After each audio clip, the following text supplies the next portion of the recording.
Hey YouTube, we're back doing another video on the Beretta 92FS Vertec model. We're gonna go ahead and perform our standard safety features. Today we're talking about Wilson Combat upgrades and a few Beretta OEM parts.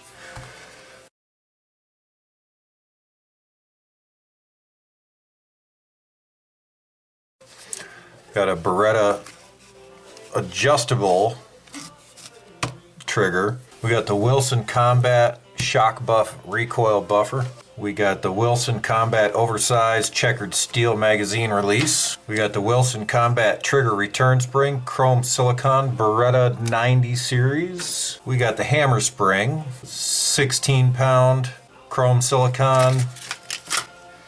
We've got recoil spring, 13-pound. That would be factory. So all of these are in here. It took me the longest to install the oversized mag release. That required some hand fitting. In order to do that, I had the firearm stripped all the way down, grips off, slide removed. We had the magazine, the old magazine release out, and just couldn't get this new one to fit in there. Took a few measurements off the old one, compared it with the new one, and slowly but surely took my my stones that I use and filed away here on these flats where it rides here and here, and same on the other side. I had to relieve the arc on the back of this is fairly consistent on the Beretta factory release. The Wilson Combat wasn't as smooth of a radius, so I also had to get on my file or on my stone and stone the profile to match this one so that it fit in here. So there was a little bit of work involved in getting this oversized mag release installed, but man, it is easy. Night and day difference. Super duper easy. In fact, I'll go ahead and show you.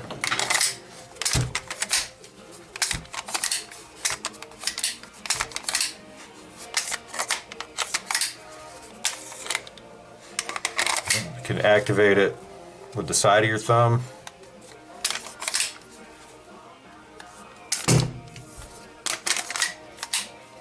That's my true test there.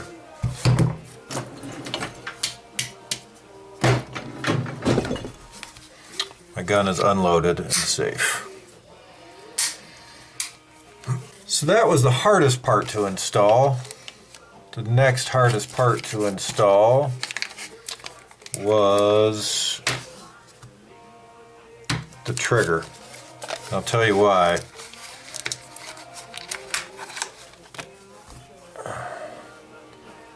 On the adjustable trigger, and you can see it here.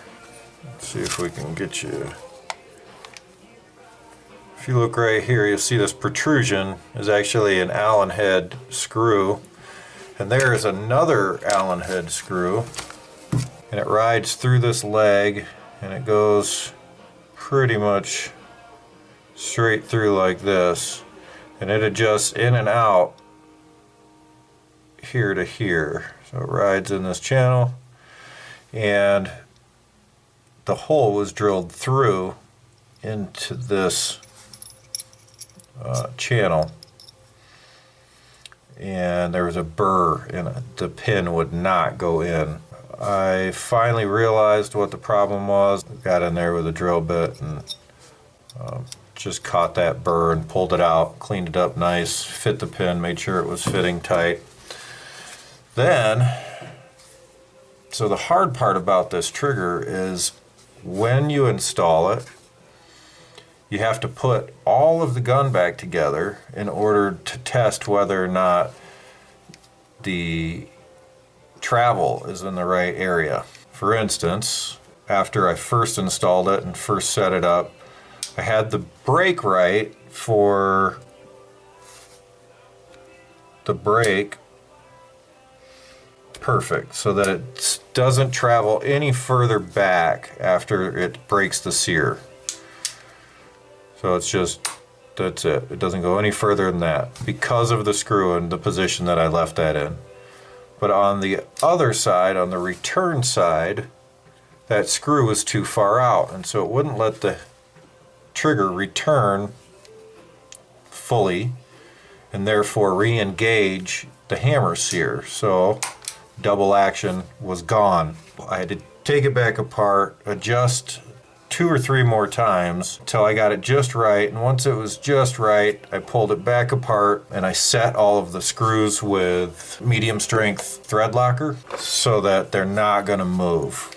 I know they're set where they're set. If they travel any further than that, it just means that I can go back later and adjust. The only problem I see is eventual wear on the aluminum body of the gun, namely here, where I can already see a mark happening there, also on the inside. That's all set now. The trigger disengages where it should. It resets like it should. It drops, and all of the excess play is now taken out of that. And there was a lot of excess play in this factory trigger. While I was doing that, a byproduct was the Wilson Combat trigger return spring was upgraded. Although Beretta sent me a brand new factory spring, which I now have an extra factory spring, I had ordered the Wilson Combat trigger return spring and installed that also. And looking at these, this is the new factory spring here. This is the old factory spring, and the diameter is quite different in the new compared to the old. So maybe they upgraded the spring, because I know that this series of firearm had problems with the spring breaking. The hammer dropped right in place. I did oil it up a little bit on all the sear break points, half cock and sear break, and on the sides before I installed it. I didn't stone, however, the faces where it actually rides in. I haven't done that yet, and I don't know if I'm gonna. We're gonna ride it out and test it out a little bit first, but normally I would come through here with my fine stone and just kind of put cross hatches in here where you go one direction, then turn it about 45 and go in another direction. Just ever so lightly take off any burrs that might be in there. Now, taking off finish has an adverse effect.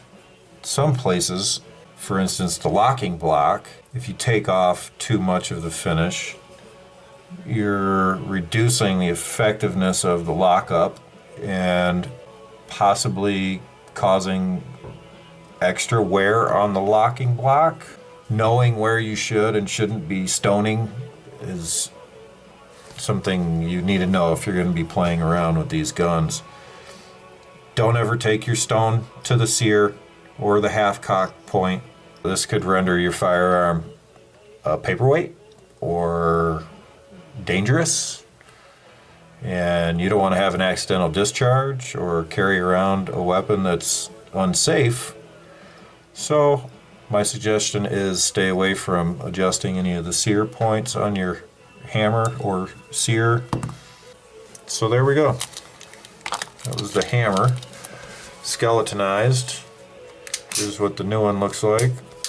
And you can see it's skeletonized for reduced weight. It's supposed to clear the distance from full back to close in a shorter amount of time based on less mass to move. That's the idea, coupled with the 16-pound chrome silicon, basically D-spring, because the D-spring is a 16-pound spring. This is Wilson Combat's version of that. Coupled with that, the trigger return spring. The feel on this is just so smooth. It's so much smoother. With these parts, it just feels better. A lot less movement.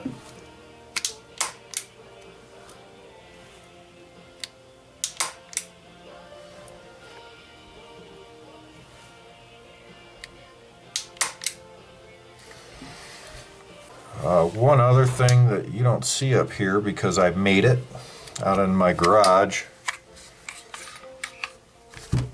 is the rod, the guide rod. And the factory one is plastic. I turned this out of a piece of 460 stainless. Heat tempered it in the oven, and I'm seeing really good results. In fact, the coloring on it is from the tempering, and the places where you can't see the color is where the spring's riding. This is an exact match for the factory unit.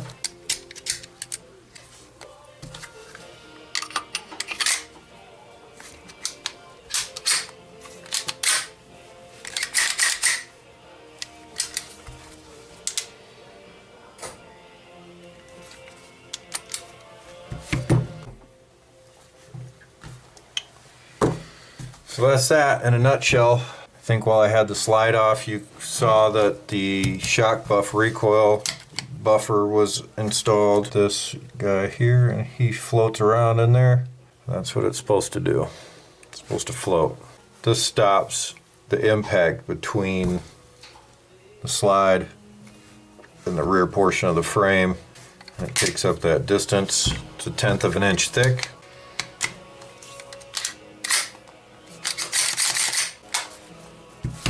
With these parts installed, and I think it probably took me a total of an hour to install everything, and that was half of an hour on the mag release and stoning that. The rest was straightforward, drop-in parts for the most part. The Beretta trigger, probably gonna call them and ask for another one. Has some bad finish on it here where it's all bubbly and just looks burnt. So I'm probably gonna have to redo the trigger when they send me another one. I don't know. I don't know how picky I'm gonna be about it. All in all, I think it's coming along real well. We'll probably end up doing grips. We're gonna do OD green and black guards. The Wilson Combat Magazine assist. I just don't know how it's gonna look on here, being the Vertec model without the hump, because I think that matches up with the hump. If I'm not mistaken, it may come out to here, which is gonna look goofy. That's that. Got your AMG Performance Guide rod. Got your Wilson Combat 13-pound recoil spring. We got a new 16-pound D spring. We got a new hammer, new trigger return spring, new release, recoil buffer, range report to come.